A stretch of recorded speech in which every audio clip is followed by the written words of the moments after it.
Joke? Dili ka makita. Kamera man duha. Ang sila ra nagduha. Okay, next. Kinsa daw ang tapulan mulihok sa mga trabahoon sa balay. Oy, do.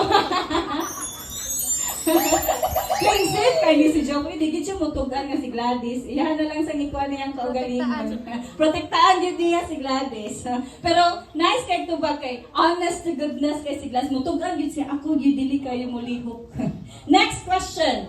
Kinsa ang hilig og surprises? Wow. Kinsa man? Uy, Jup. Okay. Si Gladys. Unsa man nga surprise na hatag ni Gladys nimo?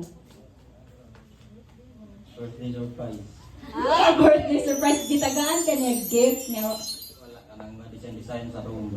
Ay, how sweet naman ni Gladys. Mga design sa room. Mga picture siguro na nila. Inana. Wow. Okay.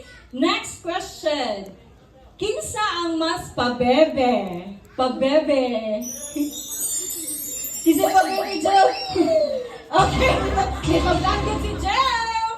Si Jeff, good. Clingy si Jeff and mas pabebe. No, dili kayo siya ko sa usa ka lalaki nga mas clingy kay kasagaran baya babae baya ang mas clingy and pabebe. But in their relationship, si Jeff ang mas clingy and mas pabebe. Okay, next. Kinsa ang niuna og sulti og I love you.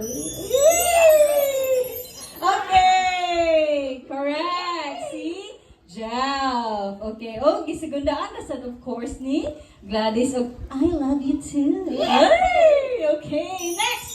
Kinsa ang kani mo gini kasagaran yung kanang murag problem no, like kanang mag-away ta or